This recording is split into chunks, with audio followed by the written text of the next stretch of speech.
We've all heard of social media. How about social readia? That's when people recommend books to their friends and contacts via an app.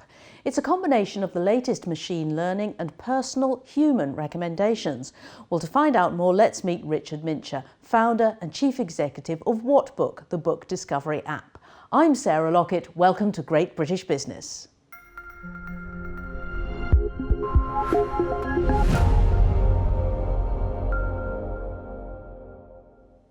Richard, welcome to the London Stock Exchange studios. Great to be here. So how does the app work then? So it very much lets you share what you're reading, discover new books, and just pin a post or an update as you would with many other platforms and apps, just to let people know what you're reading and what you're enjoying. And how do other people then search that or find what you've put? So we have followers, we let people follow each other, you can search for other users, you can search within a book to find other users who enjoyed the same reading material, and it's very similar in many ways to what most social media networks already operate. Does it come up like a newsfeed or a dashboard? Yes, we have a newsfeed and a search feature, so we have both the options. You can follow your friends, have a standard update, and if you're looking for something a bit different, or if you get a new user to join, follow them and search for them. And you're aiming to get people to read again, to enjoy reading. And how do personal recommendations help, do you think? I think a lot of it is people will say, why don't they read? And they just don't know what to read next. What book should I be reading is the main problem. So we've just tried to make it as easy as possible, put the books into their hands, which is usually in their mobile phone, make it easy for people to find the best book, and they will read it themselves.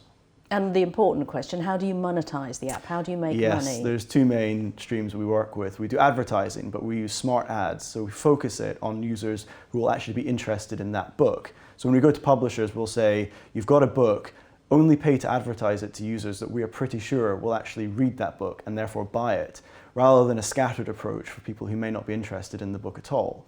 We also will offer premium features where users can pay to subscribe for the additional features that we'll offer. And what kind of features will those be? So we'll be offering an AI book concierge, so on the spot, Netflix algorithm style, give me a book recommendation, click, not happy, give me another one, click, as many as you want until you get the book that you're interested in. And how has the reaction been from the publishing world? Because you'd think they'd leap at the chance of being able to push one of their books to someone who's read a very similar book. It's been quite slow to begin with, but I think that usually happens with new ideas and new technology. What we're offering them does tend to sound too good to be true. We're going to charge them less for a better return on their advertising. I think once we get the users on board and a large enough user base, they won't be able to ignore it. And if we can show them through trial and error that this actually works, it's a no-brainer for them. And you're aiming to close the vocabulary gap. Now, what is that? That's very much when, especially younger kids, don't have access to books and aren't encouraged to read, usually because they don't know what to read. We want to get them books into their hands. And the vocabulary gap really has a knock-on effect when you get older. It can sometimes make the difference of whether a child will go to university later in life or not. So we just want to get them reading more, and I think that will really help solve the problem. And there are other social book recommendation apps. Amazon has its Goodreads, which has some 80 million users, and you have about 3,000. So why do you think you're better than them?